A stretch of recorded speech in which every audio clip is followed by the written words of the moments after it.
નમસ્કાર મિત્રો, જય હિન્દ. હું છું ડીને ચૌધરી. ફરી એકવાર આપ સર્વેનું સ્વાગત છે આપ સૌની સહિયારી યુટ્યુબ ચેનલ ડીઆર અપડેટમાં. તો મિત્રો, આ વિડીયોની અંદર ખાસ વાત કરીશું કે વર્ષ 2025 જો તમારે જાતિનો દાખલો કઢાવવાનો હોય તો એના માટે ખાસ નવા નિયમો અને નવા ફોર્મ કે જે લાગુ થયા છે એના વિશે ખાસ વાત કરીશું.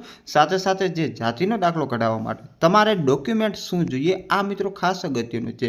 જો તમે કચેરીની અંદર દાખલો કઢાવવા માટે જાઓ છો ને જો તમે એકાદ ડોક્યુમેન્ટ ભૂલી જાઓ છો તો તમારે માત્ર ને માત્ર આંટો પડશે, ધક્કો પડશે, ફરીથી બીજી દિવસે જવું પડશે અને ઓફલાઈન ફોર્મ જે છે એ કેવી રીતે ભરીને તમારે આપવાનું રહેશે.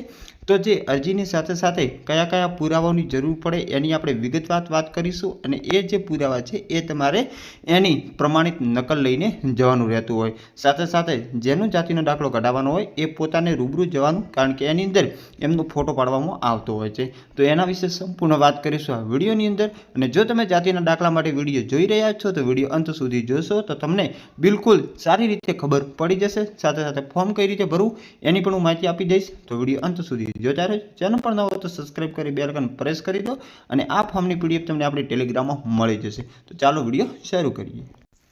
તો મિત્રો ખાસ અહીંયા જોઈ શકશો ડીઆર અપડેટ આપણે ટેલિગ્રામની ચેનલ છે જેની અંદર જોઈ શકો છો S64 નામનો જે ફોર્મ છે એ જાતિના દાખલા માટે મેં ઓલરેડી મૂકી દીધો છે. એના ઉપર ક્લિક કરશો એટલે મિત્રો સીધું ફોર્મ ઓપન થઈ જશે. જે આ ફોર્મ છે સામાજિક અને શૈક્ષણિક રીતે પછાત વર્ગનું પ્રમાણપત્ર મેળવવા બાબતનું એટલે કે ઓબીસીના દાખલા માટેનું છે. અને અરજી તમારે કોને કરવાની રહે તો મિત્રો તાલુકાની અંદર જઈ અને મામલદાર શ્રી અથવા તો તાલુકા વિકાસ અધિકારી શ્રીને અરજી કરવાની રહેશે. અને આ જે છે એમાં માત્ર ને માત્ર એક દિવસની અંદર તમને આ દાખલો મળી જશે. અને ખાસ મિત્રો નોંધ છે કે અરજદારીએ અરજદાર જે અરજીની અંદર સંપૂર્ણ વિગતો સ્પષ્ટ રીતે વાંચી શકાય એ રીતે જાતે ભરવાની રહેશે. તેમજ અરજી સાથે માગ્યા મુજબના તમામ પુરાવાઓની તમારે નકલ બીડવાની રહેશે. આ ઉપરાંત અરજી સાથે ચેકલિસ્ટ છે એના પણ જવાબ આપી દેવાના છે. કોઈ પણ વિગતો અધૂરી હશે તો તમારું ફોર્મ સ્વીકારવામાં આવશે નહીં. અને ખાસ અગત્યનું કે તમારે કયા કયા ડોક્યુમેન્ટની જરૂર પડશે તો સૌથી પહેલો અરજદારનો જે જવાબ એ મિત્રો આની અંદર આપેલું છે. પંચનામું કરાવવાનું એ પણ આ ફોર્મની અંદર આપેલું છે. સોગંદનામું પણ ફોર્મની અંદર આપેલું છે. રહેઠાણના પુરાવા તરીકે તમે મિત્રો આધાર કાર્ડ આપી શકશો અથવા તો તમારું ચૂંટણી કાર્ડ આપી શકો, પાન કાર્ડ પણ આપી શકો છો, ડ્રાઇવિંગ લાયસન્સ આપી શકો છો અને અન્ય તમે જોઈ શકશો. પછી રેશન કાર્ડ ફરજિયાત છે. સ્કૂલ લિવિંગ સર્ટિફિકેટ એટલે કે LC પણ ફરજિયાત છે. અને જ્ઞાતિ અંગેના અન્ય પુરાવાની અંદર માતા પિતાનો જાતિનો દાખલો હોય તો ચાલશે, અથવા તો કોઈ પ્રમુખ મંત્રીશ્રી અથવા તો ધારાસભ્ય અથવા સંસદનો દાખલો હોય તો પણ ચાલશે. તો આ 7 પુરાવા જે છે એ તમારે ફરજિયાત આપવાના રહેશે. એના સિવાય કોઈ પુરાવા માંગતા નથી. અરજદારનો ફોટા સાથેનું પ્રમાણપત્ર આપવાનું હોવાના કારણે એમને રૂબરૂ હાજર રહેવાનું છે. ફોર્મ કઈ રીતે ભરવું અહીંયાથી સ્ટાર્ટ થાય છે. સૌથી પહેલાં તમારું પૂરું નામ લખી દેવાનું, તમારું પૂરું સરનામું, જે તારીખને તમે ફોર્મ ભરો છો એની તારીખ, અહીંયા તમારો તાલુકો આવશે, નીચે તમારો જિલ્લો, સામાજિક અને શૈક્ષણિક રીતે પછાત વર્ગનું પ્રમાણપત્ર મેળવવા બાબતે ફોર્મ છે એની અંદર તમારે સૌથી પહેલા નંબરની અંદર જેનો જાતિનો દાખલો કઢાવવાનો હોય એનું પૂરું નામ, એના પિતાનું નામ, હાલનું સરનામું, મૂળ વતનનું નામ, જો બંને સેમ હોય તો અહીંયા સેમ લખવાનું, તમારી ઉંમર, તમારો ધંધો શું છે, તમારો ધંધો કઈ જગ્યા છે, પછી સ્કૂલ લિવિંગ સર્ટિફિકેટ મુજબ જ્ઞાતિ અને પેટા જ્ઞાતિ અહીંયા લખવાની, વાર્ષિક આવક તમારી જે આવકના દાખલા મુજબ લખવાની અને શાના માટે દાખલો જોઈએ છે. જો અભ્યાસ માટે જોઈએ તો અભ્યાસ લખી દેવાનો છે. એના પછી અહીંયા જે તમારો સ્થળ એટલે કે તાલુકાનું નામ, અહીંયા તમારી તારીખ અને અહીંયા જે પણ અરજદાર છે ફોર્મ ભરે છે એની સહી કરવાની છે. પછી એ કરારનામું છે એ તમારે સંપૂર્ણ રીતે વાંચી લેવાનું છે. વાંચ્યા પછી અહીંયા તમારે સ્થળ અને તારીખ લખી અને અરજદારની સહી કરી દેવાની છે. એના પછી તમે નીચે સ્ક્રોલ કરશો એટલે ખાસ ચેકલિસ્ટ મુદ્દો છે જે મિત્રો તમારે પૂર્ણ કરી દેવાનું છે. જેમ કે અરજીપત્રક હા તો હા લખી દેવાનું, લાગુ ન પડતું હોય તો આમાં ટીક કરવાનું, અહીંયા પાના નંબર લખવાની કંઈ જરૂર નથી. પછી કોર્ટ સ્ટેમ્પ ફી લગાવેલવાની છે. અરજદારનો જવાબ છે. પંચનામું જો કરાવેલ હોય તો હા કરી દેવાનું, સગનનામું લાગુ પડતું હોય તો હા કરી દેવાનું. રહેઠાણનો પુરાવા તરીકે રેશન કાર્ડ, LC, જ્ઞાતિનો પુરાવો અને બારકોડ સ્ટીકર, આ પૈકી જે પણ લાગુ પડે એ અહીંયા ચેકલિસ્ટ કરી દેવાનું. ચેકલિસ્ટ કર્યા પછી અહીંયા તમારે તમારી સહી કરી દેવાની, સ્થળ અને તારીખ લખી દેવાની. પછી નીચે અરજીપત્રક સ્વીકાર્યું એટલે કે જે જન સેવા કેન્દ્ર ઉપરના અધિકારી હશે એ અહીંયા સિક્કો અને સહી કરી આપશે, એમાં તમારે કશું કરવાનું નથી. એના પછી અહીંયા તમારો તાજેતરનો પાસપોર્ટ સાઇઝનો ફોટો લગાવવાનો છે. અહીંયા જે ₹3 સ્ટેમ્પ ફી તમને તાલુકામાંથી મળી જશે.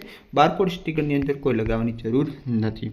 અરજદારના રૂબરૂ જવાબદારની અંદર જે અહીંયા અરજદારનું નામ આવશે, અહીંયા ઉંમર, ધંધો, એમનું સરનામું, એના પછી અહીંયા જ્ઞાતિ, અહીંયા પેટા જ્ઞાતિ, તમે જે તારીખના રોજ એફિડેવિટ કરેલ છે એ, પછી અહીંયા શાળા છોડ્યાનું પ્રમાણપત્ર, અહીંયા જીઆર નંબર, અહીંયા તારીખ, તમે કેટલા વર્ષથી ગુજરાતની અંદર રહો છો એ વિગતો. એના પછી તમે અહીંયા નીચે સ્ક્રોલ કરશો એટલે અહીંયા તમારે સ્થળ, તારીખ લખવાની છે. અહીંયા રૂબરૂમાં એટલે કે અરજદારની નામ, સહી, સિક્કા કરી દેવાના છે. અહીંયા ખાસ મિત્રો જે તમારા ગામના તલાટી કે મંત્રી હોય એ મિત્રો અહીંયા સહી અને સિક્કો કરી આપશે. એની અંદર તમારે કશું કરવાનું રહેતું નથી. એના પછી તમે નીચે સ્ક્રોલ કરશો એટલે મિત્રો જે ખાસ પંચનામું કરાવવાનું છે એની અંદર અહીંયા 2 તમારા જે ગામના પંચ હોય અથવા તો કોઈ તમારા આડોશી પાડોશીઓ નામ લખી દેવાનું, ઉંમર, ધંધો, રહેવાસી લખી દેવાનો છે. અને અહીંયા જે અરજદારનું પૂરું નામ, અહીંયા તમારું એડ્રેસ, અહીંયા જે છે તે અરજદાર જે પંચ છે એમનું, અહીંયા તારીખ લખવાની છે, અહીંયા શાળા છોડ્યાનું જે પ્રમાણપત્ર હતું એ, શાળાનું નામ, અહીંયા જે જીઆર નંબર છે, જ્ઞાતિ, પેટા જ્ઞાતિ નીચે આવશે એટલે તલાટીના જે અહીંયા નીચે સહીને સિક્કા કરાવવાના, અહીંયા સ્થળ અને તારીખ લખાવી દેવાની. બધી જ વિગતો જો કમ્પ્લીટ હશે તો જે સર્કલ ઓફિસર હશે એ તમને અહીંયા સિક્કો મારી આપશે.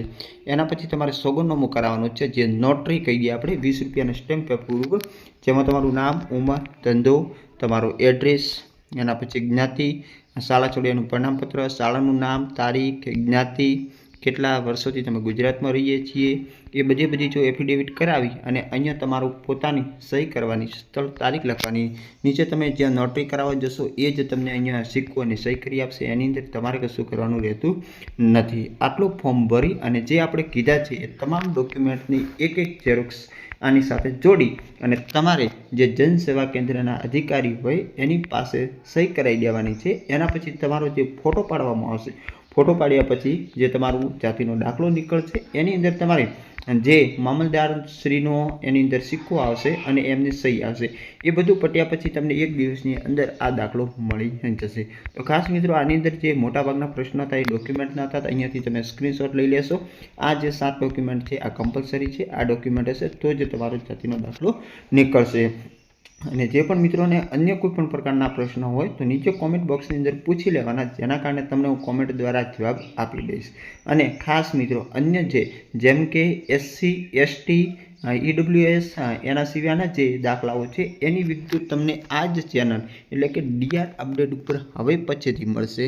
અને આ સંપૂર્ણ ફોર્મની ઝેરોક્સ અથવા તો PDF જે છે એ આપણી ટેલિગ્રામમાં મળશે, જ્યાંથી તમે સીધી ઝેરોક્સ કઢાવી લેવાની અને ઝેરોક્સ કઢાવ્યા પછી એ ઝેરોક્સ તમે એની અંદર સંપૂર્ણ વિગતો પોતાની જાતે વિડીયોની અંદર જોઈને ભરી શકશો, જેના કારણે ફોર્મ ભરવા માટે તમારે કોઈ પણ રૂપિયા ના આપવા પડે. કારણ કે તમે દાખલો કઢાવવા જો એટલે ફોર્મ ભરવાના પણ જે 30 થી 50 રૂપિયા ચાર્જ લોકો લેતા હોય તો એ તમારે ના આપવા પડે. એના માટે ખાસ આપણે સ્ટાર્ટ કર્યું છે અને દરેક દાખલાઓની વિગતો તમને આગામી સમયમાં આપશું. અને ફરી મળીશું નવી વિડીયો સાથે નવા વિડીયોમાં. ત્યાં સુધી જય હિન્દ, જય ભારત. થેન્ક્સ ફોર વોચિંગ અને subscribe my YouTube channel DR update for more update. Thank you.